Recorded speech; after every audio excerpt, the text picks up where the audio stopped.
continue. Modes of transmission over network.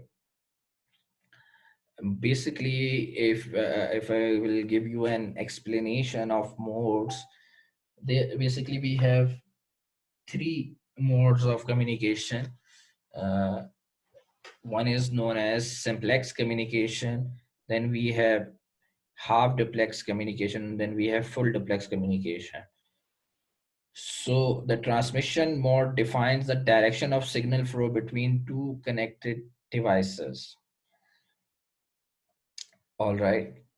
The primary difference between three modes of transmission is that in a simplex mode of transmission, the communication is unidirectional or one way.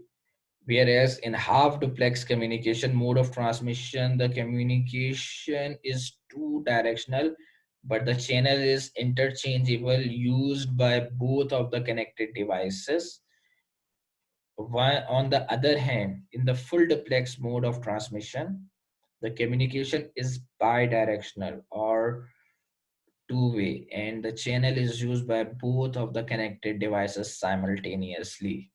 Now, before I continue on the next slide, before I switch to the next slide, I am going to explain it with some examples. For example, we have a very thin bandwidth, very thin bandwidth. For example, I have a very thin road,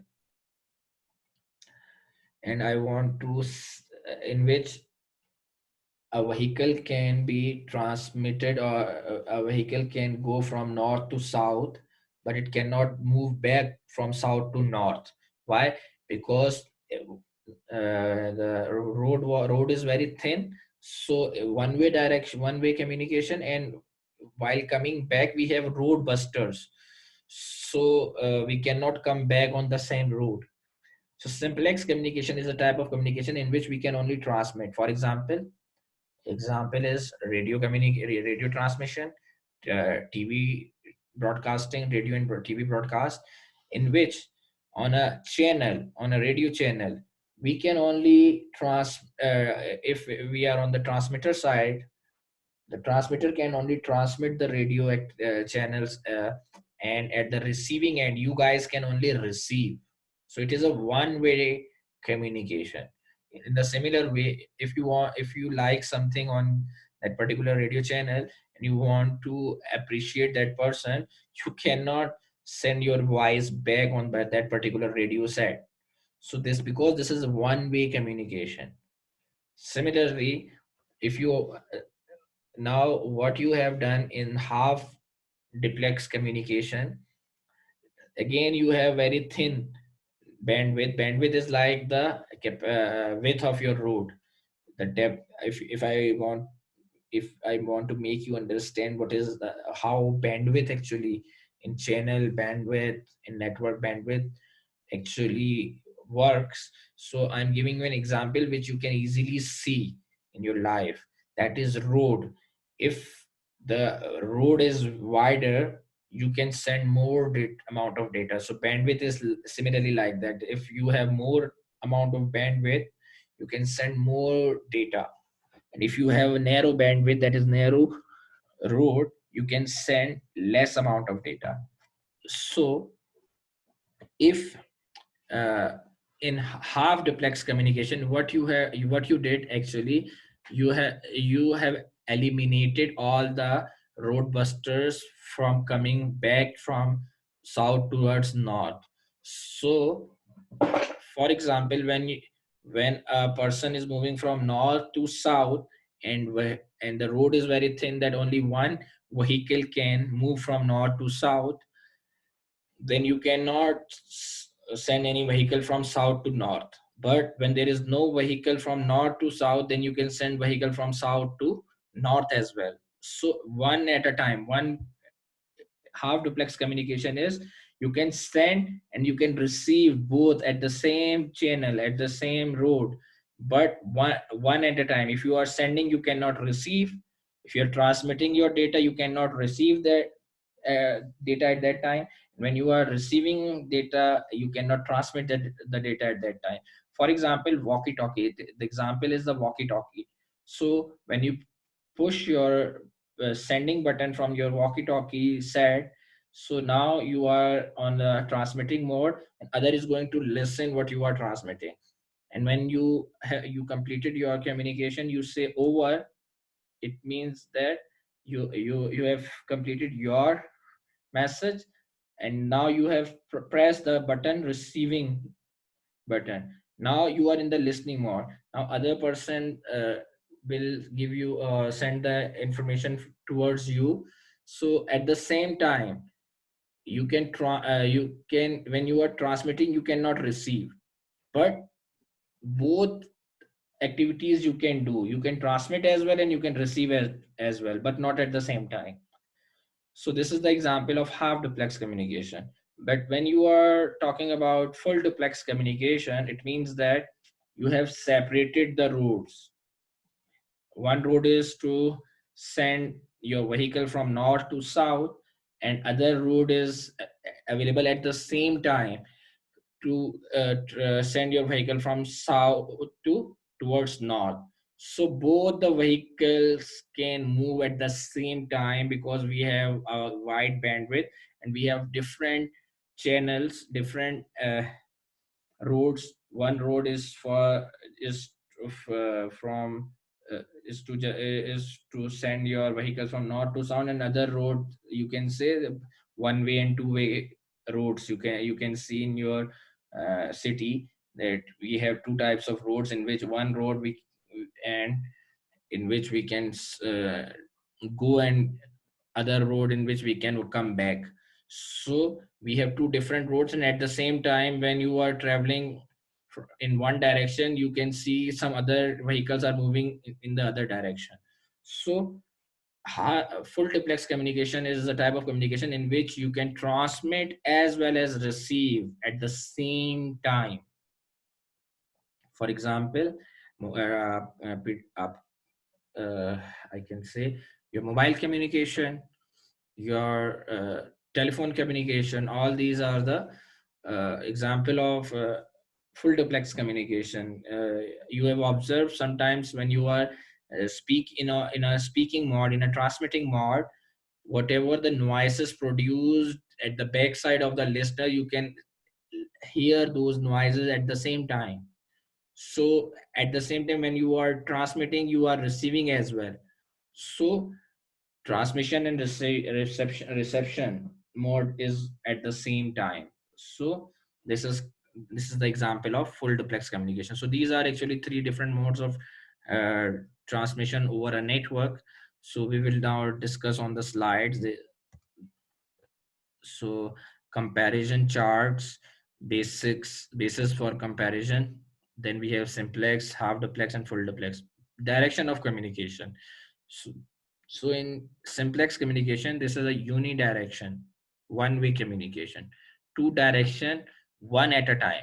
If you are transmitting, you cannot receive. If you are receiving, you cannot transmit. Two directional, simultaneously. At the same times, you can transmit as well as receive. Send or receive. Sender can only send data, and receiver can only receive the data. All right. But in half duplex communication, sender can send and receive data, but one at a time. When it is sending, it cannot receive, and when it is receiving, it cannot send. Sender can send and receive data simultaneously. Performance. Worst performing mode of transmission, because we cannot give our feedbacks, we cannot retransmit, or receiver cannot transmit. Better than simplex, best performing mode of transmission, that at the same time we can share our opinions as well. Example, keyboard input, monitor only gives you output. I have already given you the example of radio communication and TV communication. Then have duplex, we have walkie talkie, and telephone, mobile phones. I have already discussed with you the examples. So then we have simplex communication. Now I am elaborating every mode of transmission one by one. Simplex, in simplex transmission mode, the communication between sender and receiver occurs in only one direction. The sender can only send the data and receiver can only receive the data. The receiver cannot reply to the sender.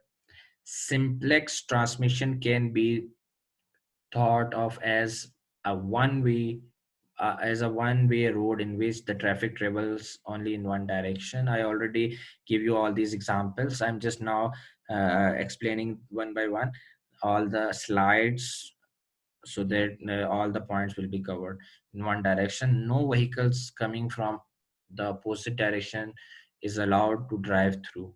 To take a keyboard or monitor relationship as an example, the keyboard can only send the input to the monitor, and the monitor can only receive the input and display it on the screen. The monitor cannot reply or send any feedback to the keyboard. Half duplex communication. The communication between sender and receiver occurs in both directions in half duplex transmission, but only one at a time.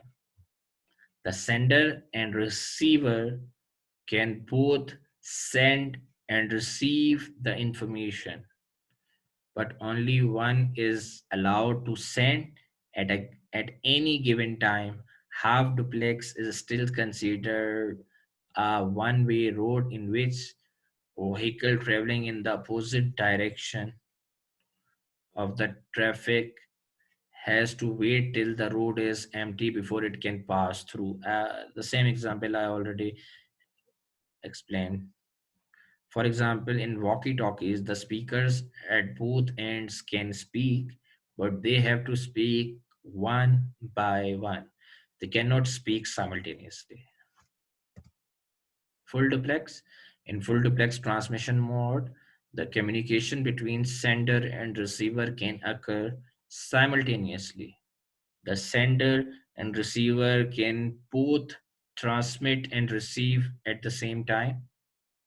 Full duplex transmission mode is like a two-way road in which traffic can flow in both directions at the same time. For example, in a telephone conversation, two people communicate and both are free to speak and listen at the same time. Key differences of three transmission modes. In simplex mode, the signal is sent in one direction. In half duplex mode, the signal is sent in both directions, but one at a time.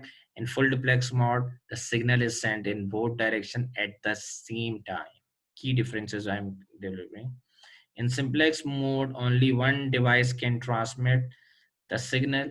In half duplex communication, only sender can transmit the signal. Receiver can only receive. In half duplex mode, both devices can transmit the signal, but one at a time. In full duplex mode, both devices can transmit the signal at the same time. Full duplex performs better than half duplex, and half duplex in turns performs better than simplex. The keyboard send the command to the monitor. The monitor can, this is the same example. Use of walkie-talkie, both speakers can communicate, but they have to take turns. Full duplex using a telephone, both speakers can communicate at the same time. All right. The full duplex transmission mode offers the best performance among the three on account of the fact that it maximizes the amount of bandwidth available. Now again, if we have the bandwidth available, then we choose which. If we have the availability of bandwidth, then the best mode of transmission is full duplex communication. But sometimes we do not have proper bandwidth, so then we have to compromise on other transmission modes. Now, serial and parallel data transmissions. Now, data transmission can be serial and can be parallel as well. Previously, we have discussed the modes of transmission modes. Now we are discussing the types of data transmission, that is serial data transmission and parallel data transmission. There are two ways to transfer data between computers: serial transmission and parallel transmission. Serial transmission. Data is sent bit by bit from one computer to another in two directions. Each bit has a clock pulse rate. 8 bits are transmitted at a time, that is, 1 byte is transmitted at a time, with a start and stop bit known as a parity bit. So that we must know now data is completed, started, and now data is completed. Now next data is started, and now next data is completed. So next message is started and next message is completed. So we must have a parity bit, which actually shows the start and end of the particular message, so which is 0 and 1 respectively. Data cables are used when transmitting data over a longer distance. The data cables has D-shaped 9-pin cable that connects the data in series. Similarly, serial transmission is categorized into asynchronous transmission and synchronous transmission. Asynchronous transmission, an extra bit is added to each byte to alert the receiver to the arrival of new data. Zero is used as a start bit that the your now messages new messages started, while one is used as a stop bit that the message is completed. So whenever we start any other message, then we start it again with zero and then one. So asynchronous. This is not synchronized. Every time we have to inform that now messages started and now the messages stopped. In synchronous message, there is no need of extra bit. No extra bit is, see, you can, it is written over here, no extra bit is added to each byte. Data is transferred in batches, that now when one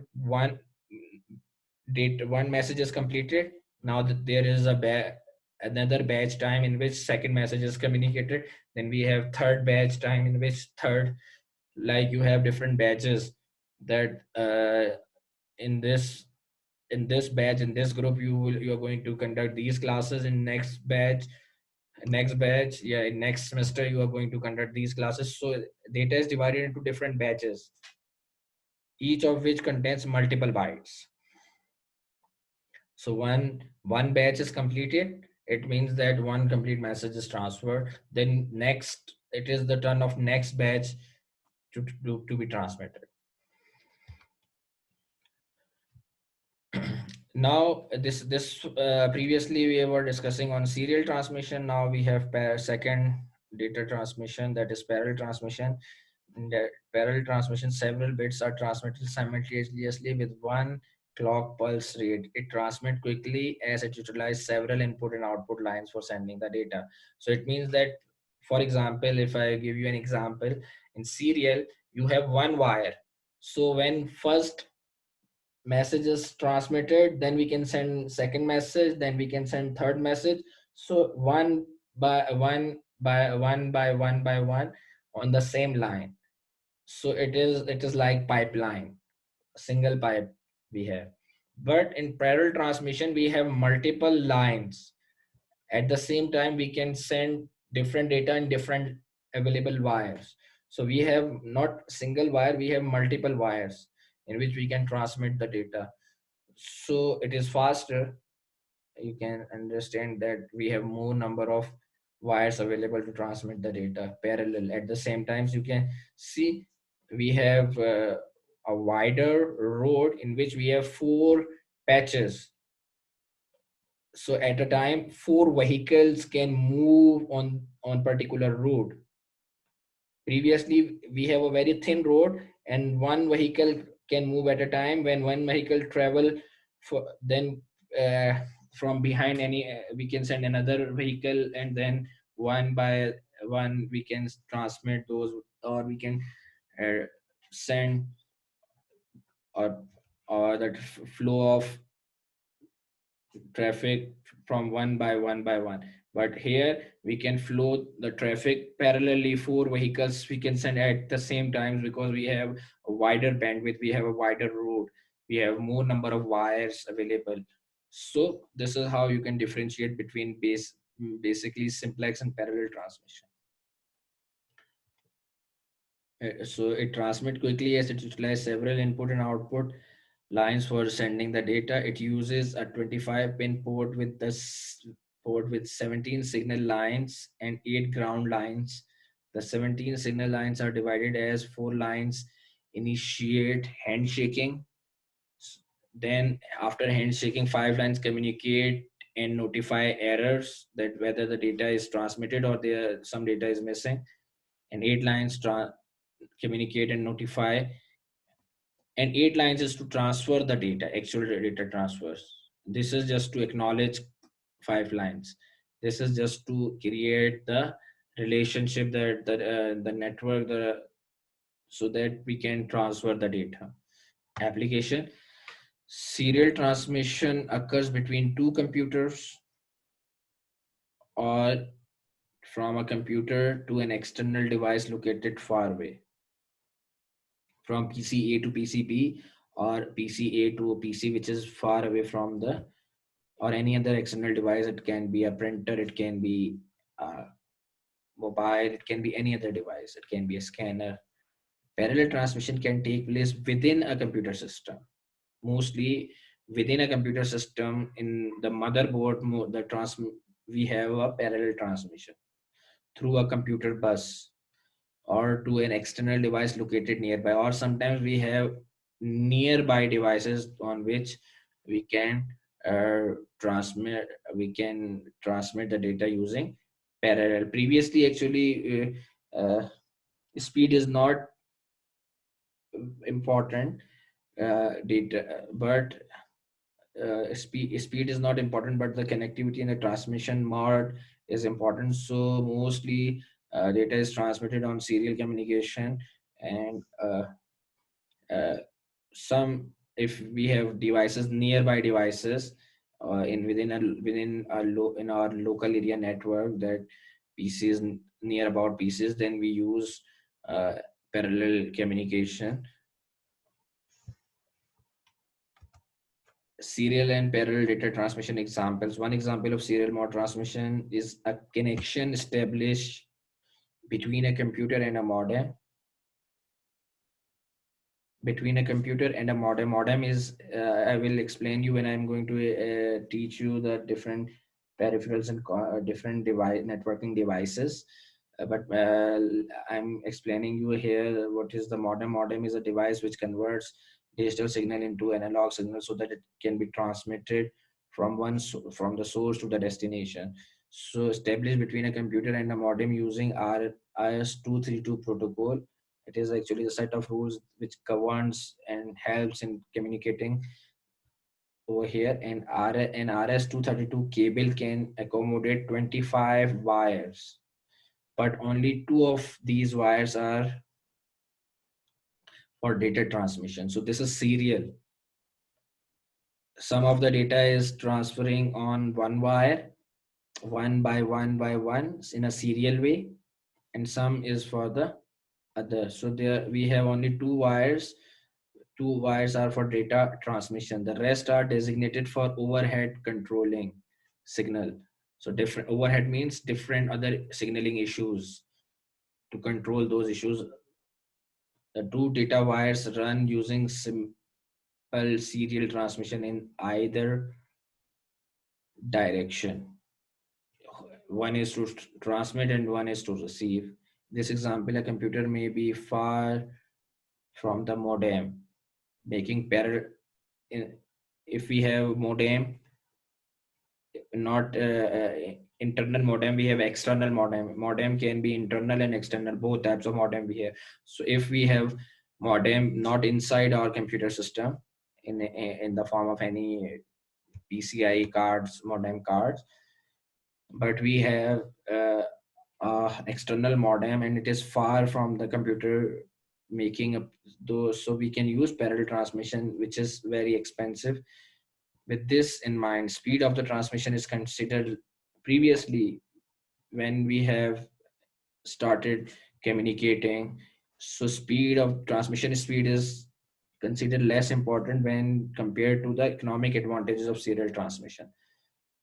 We try to be economical, so mostly we follow the serial transmissions.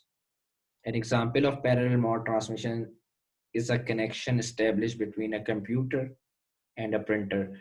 Printer port, that is COM port, is known as uh, parallel port, and we connect it in the parallel port of your motherboard, where we connect our printers. So printing device mostly are not very far from your computer. Sometimes it is directly connected to you, sometimes it is available on the network. So we use parallel mode of transmission when we are communicating, or when we are using, or when we are uh, taking some sort of prints. So we use parallel mode of transmission. So an example of parallel mode transmission is a connection established between a computer and a printer. Most printers are within 6 meters, that is about 20 feet, from the transmitting computer, and the slight cost for extra wires is offset. It is by the added speed gained through parallel transmission. So offset means that, for example, you can bear some additional cost just for the reason you want a very quick communication between your PC and printer, and you can get your printing done very quickly, so that you can, whatever the printouts you want, it can easily quickly transferred from your source, that is your PC, to the printer, and you have all the printing available in within a seconds, or within a very few amounts of within a very less amount of time. So over here, speed can be, a slight increase in cost can be bearable just for adding some more speed in the data transmission. Comparison between serial and parallel transmission basis. For comparison, then we have serial transmission, and then we have parallel transmission. Definition: data flows in two direction, bit by bit. Data flows in multiple direction, 8 bits, 1 byte at a time. 8 bits data. So if we have 8 wires, one bit, every one bit is on one wire, other bit is on other wire. So 8 wires can carry 8 bits. That is 1 byte of data at a time. Cost: it is economical, since we have one wire in serial transmission. We required more number of wires in parallel transmission, so it is expensive. Number of bits transfer per clock pulse: 1 bit. When you send 1 bit data at the same time, in parallel transmission you can send 8 bits of data, because in one wire you have sent 1 bit. At the same time, there are 8 wires to transmit the data. So 1 bit at a time, you can see one vehicle you can send from source to destination at a time, because road is very thin. Now you have a very thick road, you can send 8 vehicles parallelly. You have 8 patches, 8 tracks, so 8 vehicles can move at the same time from source to the destination.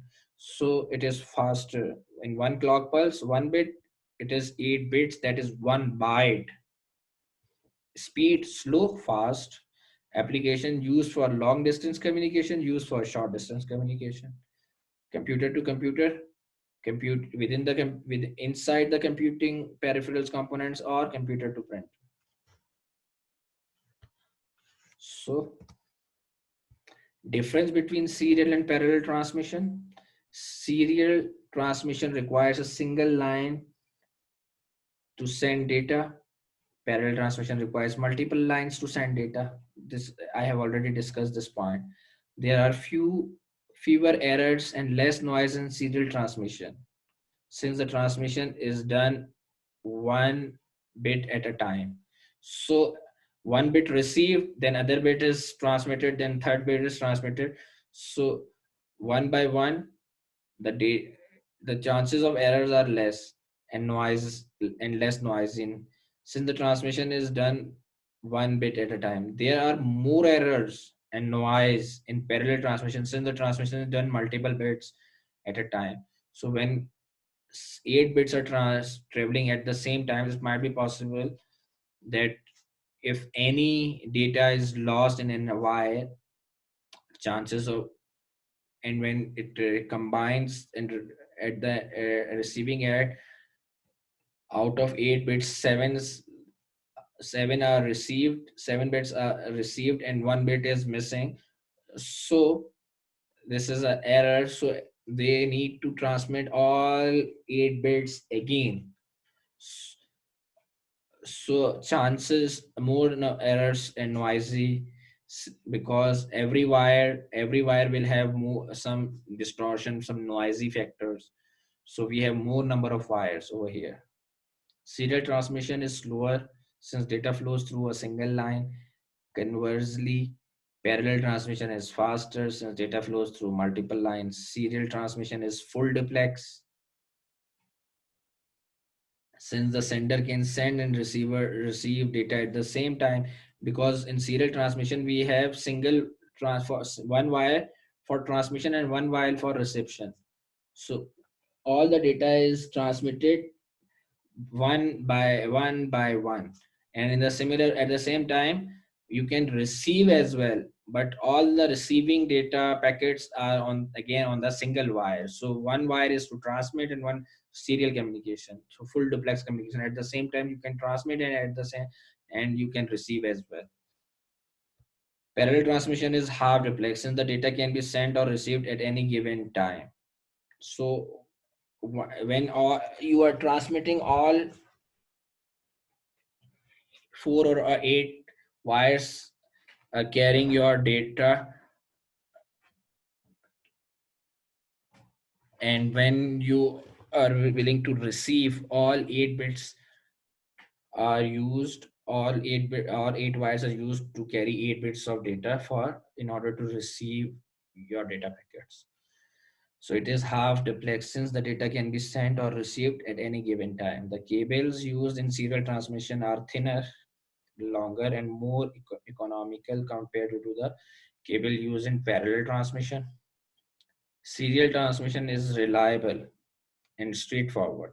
Parallel transmission is unreliable and complicated. When you use more number, when you give, uh, I can say, uh, one, if there are more number of people who are responsible, then you have to monitor all those.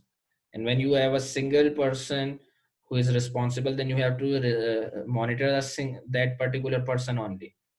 So when you have more number of wires, parallel transmission, it is unreliable and complication started. Both serial and parallel transmission have advantages and disadvantages. Parallel transmission is used for shorter distance and provides greater speed, while while serial transmission is reliable for transferring data over longer distance. Both serial and parallel transmission are individually essential for transferring data. Now, what is network? So, in next session, we will discuss what is network, because why I have again started what is network, because we have to discuss some different types and topologies of the network.